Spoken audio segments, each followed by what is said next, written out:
साहिब ज़िंदगी सतनाम। जैसे कि आज हम मेरे सतगुरु धर्मदास साहिब के पास आए हैं और आज मैं अपने सतगुरु धर्मदास साहिब को विनती करता हूँ, अरदास करता हूँ कि आप हमें ये बताएं कि जो हमारे पूर्वज जो गुरु थे, यानी जो प्रथम गुरु थे, वैसे तो हम धर्मदास साहिब के गद्दी से हैं, लेकिन हमारी बाड़ी कहाँ से शुरू हुई थी? कौन है हमारे पहले गुरु जिन्होंने हमें उपदेश दिया था, जिन्होंने हमारे गुरुओं को उपदेश दिया था? और उसी बाड़ी को लेके आज हमारे जो सदगुरु धर्मदास साहिब हैं, जो मेरे सदगुरु हैं, वो आगे जो सत्य का प्रचार कर रहे हैं। तो मैं आज अपने सदगुरु धर्मदास साहिब से अरदास करता हूं कि आप हमें ये बताएं कि कौन थे हमारे प्रथम गुरु, किस गुरु ने हमें उपदेश दिया था? क्योंकि मैं देख रहा हूं कि आज 42 वंश में जो गुरु बैठे हुए हैं, उनके पास उस सत्य का प्रचार, उस सत्य का भेद हमें उनके ज्ञान से, उनकी विचार से ये लग रहा है कि उनके पास वो नहीं है। तो हमें जो है, आज हमें 300-400 साल हो गए हैं, यहाँ पे हम पाकिस्तान में हैं। तो कौन गुरु थे, किस गुरु की दया से हम उस सदगुरु की कृपा से हम उस सत्य को जान के उस सत्य का प्रचार कर रहे हैं? तो मैं अपने सदगुरु धर्मदास साहिब से अरदास करता हूँ, विनती करता हूँ कि वो हमें बताएं। तो साहिब बंदगी, गुरु जी आप दया करें, कृपा करें। संजय कुमार जी, वंशकादि का यही कहना है कि कवि साहब ने कहा, सस्य बोई इंछा मुछा सस्य भोया रणकारा, अंश वंश दो सत की माया और सच्चा शिष्ट उपाय। कुछ ये भेद पड़ा हुआ है अंश और वंश का, ये सही है, ठीक है। कहीं नस चलती है, कहीं नस नहीं भी चलती। बीच में बहुत सारे ऐसे संत महात्मा भी आए हैं और उन्होंने साहिब को पा लिया, उनकी पुष्ट नहीं है, न पुष्ट आगे चली। क्योंकि साहिब का कहना है कि भाई असल तो अगर तुझे झगड़े से निकलना है और मुक्त होना है तो इस दलदल में, माया के जाल में फंसी मत, समझा ना। और उसमें उन्होंने बहुत सी ऐसी बना नेम रखे हुए हैं, जैसे ब्रह्मचारी रहना है, शादी नहीं करनी है, और भी बहुत सारे नेम हैं। लेकिन संजय कुमार जी,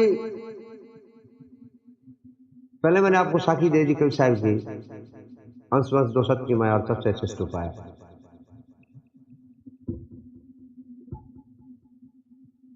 तो ये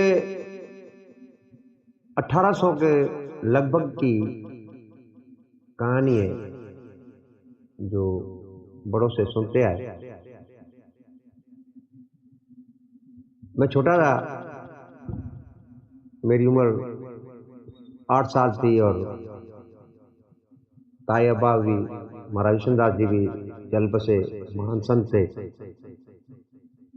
और यहाँ पाकिस्तान में सिंध के अंदर उन्होंने अच्छा गाया बजाया और साहिब की सत्संग महान की, और यूं समझ लो कि झंडा गाड़ा उन्होंने, साहिब का सत्य का झंडा गाड़ा।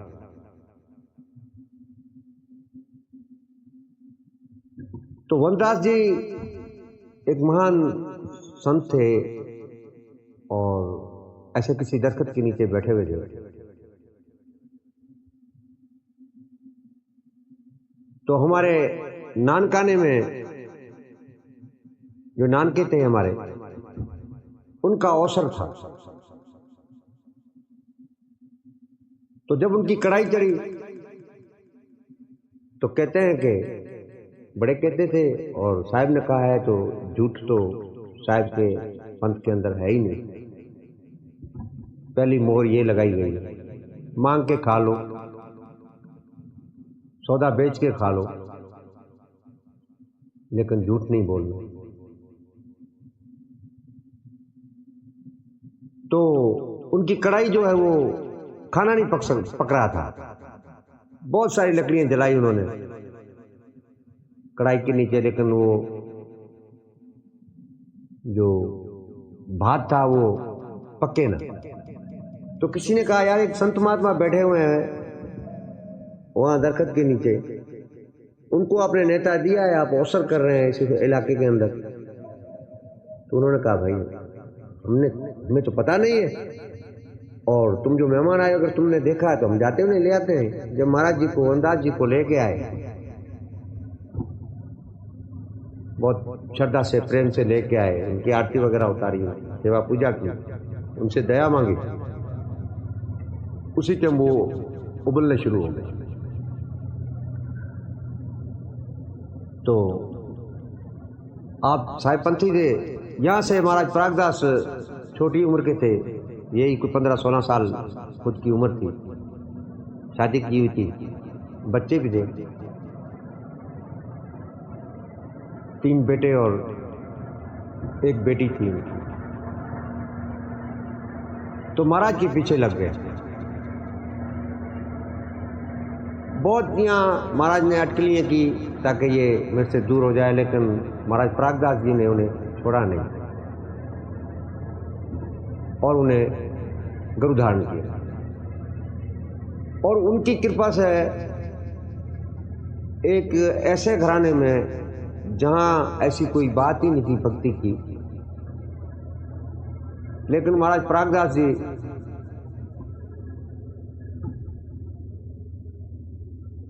तुम्हारे धड़दादा संजय कुमार जी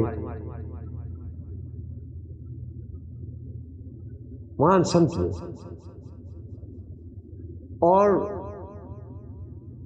अपनी सीमा तक महदूद रहे। बहुत सी वाणियां, फकीरियां, भजन, वदावे, और उन्होंने बाकायदा उन्होंने कवि बन के दिखाया। और यूं आसूरी महाराज भी ऐसे ही महाराज साहब को मिले, एक गुरु मिल गया और एक संत मिल गया, और दोनों कविपंथी थे। और उनका ये कहना था कि हम वंशगादी से। तो 1800 से लेकर यहीं पाकिस्तान में ही रहना हुआ, वापस जाना हुआ नहीं, और वहाँ की हकीकत वहाँ रह गई और हमारी हकीकत यहाँ रह गई। तो महाराज प्रागदास जी तो यूं समझो कि खुद ने अपना टाइम दिया, और उस टाइम पे आपने अपना प्राण त्याग दिया साहिब के नाम, चादर ओढ़ के, और अपनी माँ को बता के घर का क्वांट लगाया और अंदर माँ को कहा कि मेरा आज समय पूरा हो गया। पूनम का दिन था, जेठ की पूनम थी।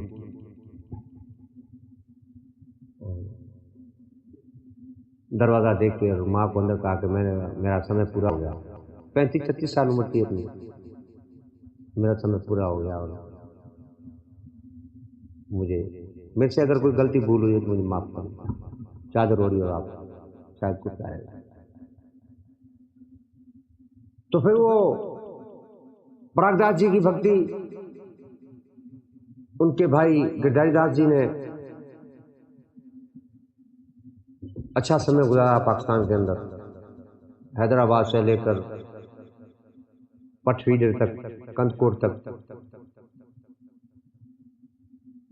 जहाँ भी ये हमारी कौम थी वहाँ तक उन्होंने जो प्रचार किया, शिष्य किए। उनके बाद महाराज विष्णुदास जी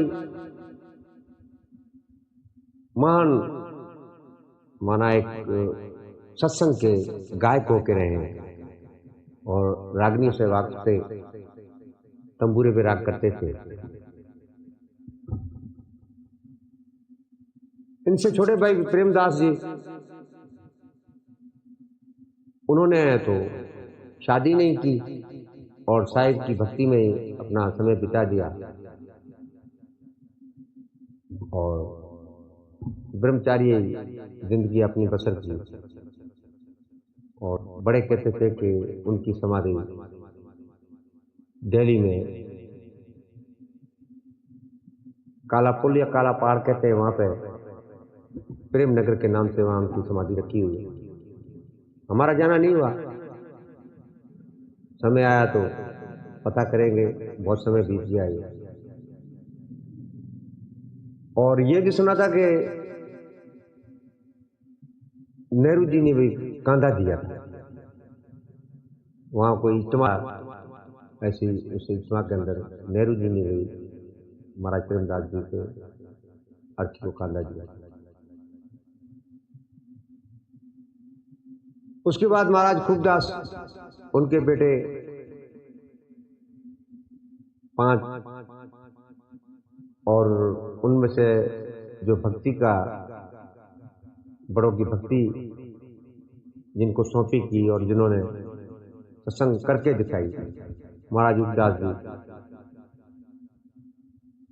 तुम्हें खुद पता है कि अपने पूरे पाकिस्तान के अंदर महाराज जी के किन शब्दों से उनको उचारा जाता है, किन शब्दों से उनकी मानता की जाती है, और कैसा उनका साहिब का प्रचार था गाने बजाने का। और जाने के समय भी वो अपने भक्ति का जो लाभ था वो बता के गए। दुनिया साक्षी है, जीवित समाधि ले रहे थे, लेकिन किसी कानून की वजह से, पाकिस्तान के कानून की वजह से नहीं दी गई। और फिर आपने जो टाइम कहा, बैसाख की पूनम रात को 4 बजे आपने अपने आप को साहिब के सुपुर्द कर दिया। और यूं अपने ये घराने की जो पीढ़ी दर पीढ़ी सत्संग और ये ज्ञान विचार और ये वाणी वार्ता जो चली आ रही है, उसके बाद मुझदास को महाराज सुखदास जी ने जो दिया, बल्कि धन कर दिया, मुझे साहिब ने धन कर दिया, कवि साहब ने धन कर दिया, धनी धर्मदास जी ने धन कर दिया, संतों महात्माओं ने धन कर दिया। और ये बचपन से लेकर सत्संग से ही जुड़े हुए हैं, और तालीम भी की और सत्संग भी करते रहे, ज्ञान विचार भी करते। और ज्ञान विचार का तो बचपन से ही मेरा शौक था, ये पहेलियों के जवाब देना, या हर चीज में मैं विचार करता था। कवि साहब की साखियों में भी विचार करता था, आया ये मेरा हमारे कवि साहब जी की है या किसी ने अपना नाम लगा दिया है, खुद की बना ली है। तो संजय कुमार जी, ये अपने घराने का जो भी संत महात्मा घराने में पैदा हुए और पीढ़ी दर पीढ़ी आते गए, और कभी भी अपने घराने के अंदर बेटे को गादी पे नहीं बिठाया गया।